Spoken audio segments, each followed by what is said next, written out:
And you are pretty.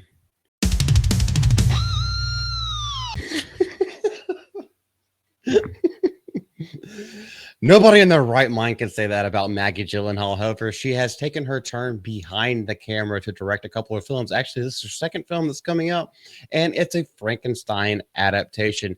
How are they going to do it? Ask Todd Phillips. Notably, I didn't say that you are beautiful because there's no way that I can say that out of my mouth without completely vomiting on the words in the back of my throat. But poor test screenings and Guillermo del Toro's Frankenstein film have caused MGs. I that's not going to stick, but The Bride to shift release dates. Budget is rumored to be overblown. Oh no! With an exclamation mark. We have to enunciate it in that way. This comes from JB Augustine. Look, look at this production photo. That looks pretty damn good. Well, guess what? This was Helena Bonham Carter back in 1994, so they have a lot to live up to. Now, let's just, before we go through the other pictures and everything like that, let's just go into the article, not counting Creature Commandos. Lightning was supposed to strike twice this year at the movies for the Frankenstein saga, which is usually a good thing for the tragic monster, but between underwhelming test screening reactions and competition from Guillermo del Toro, I'm going to screw that name up all day long.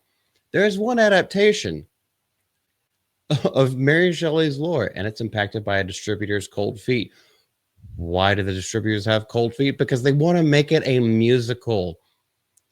And I can only assume, oh my goodness, Christian Bale and Jesse Buckley. This is a picture, set pictures on the set of The Bride. Now, what is it? Repo Genetic Opera, or one of those things. Repo the Genetic Opera is something like that. I did watch it a long time ago.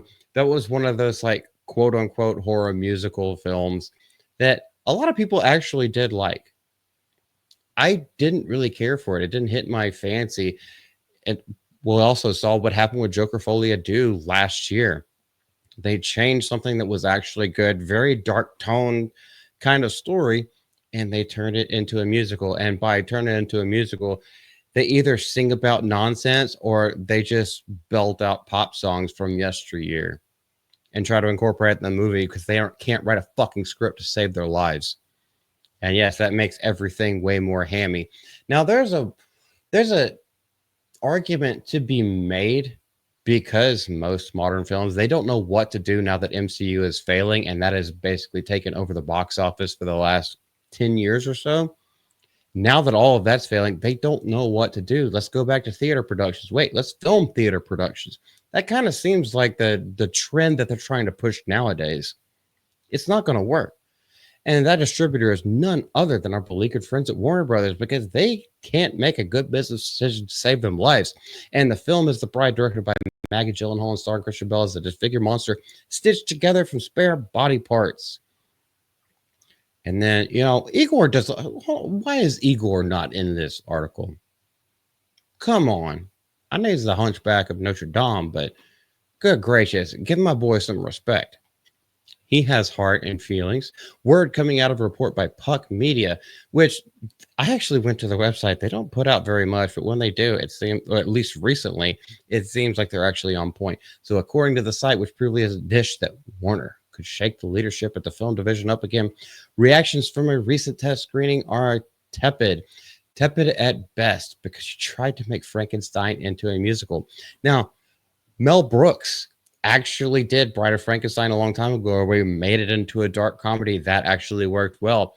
It worked well on the second viewing, and then subsequent viewings, the first one did not do very well at all. This one's not going to do very well, and nobody's ever going to give it the time of day to try it out for another time. Also, who wants to hear Frankenstein sing? Would you like me to give you a rendition? Because let's just do it.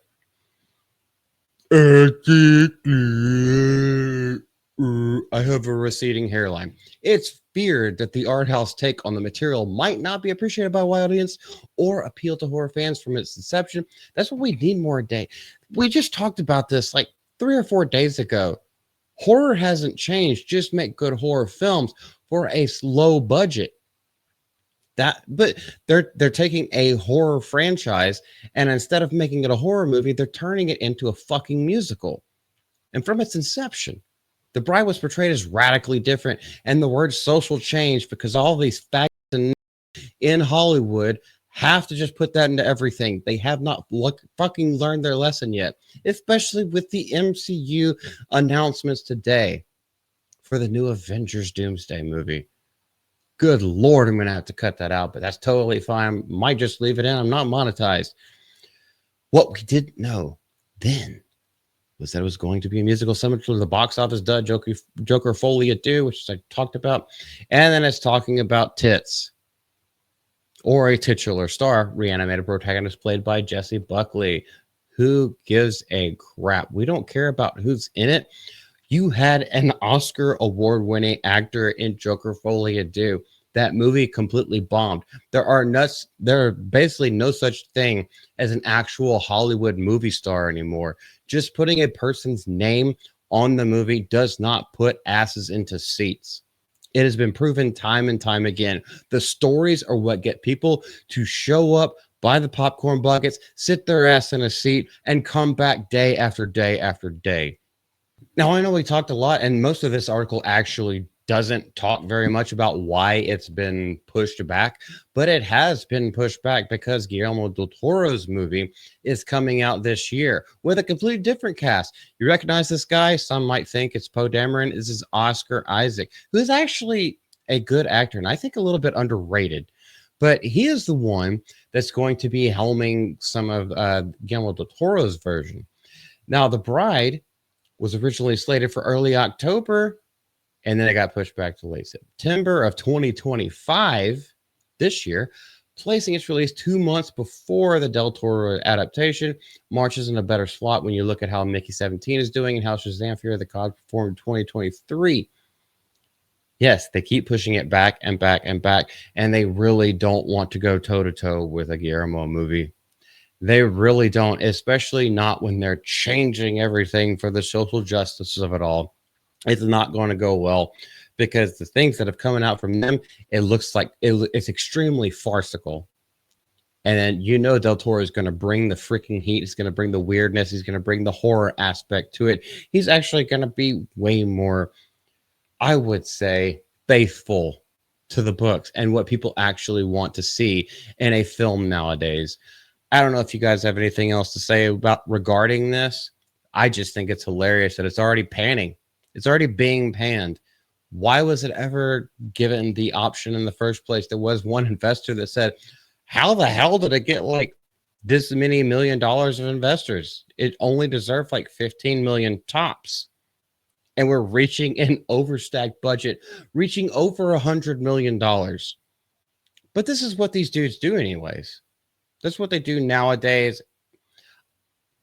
There has to be some other like backroom dealing where it's not money laundering, because if they're just laundering money throughout these production services and these companies and everything like that, it's way too apparent.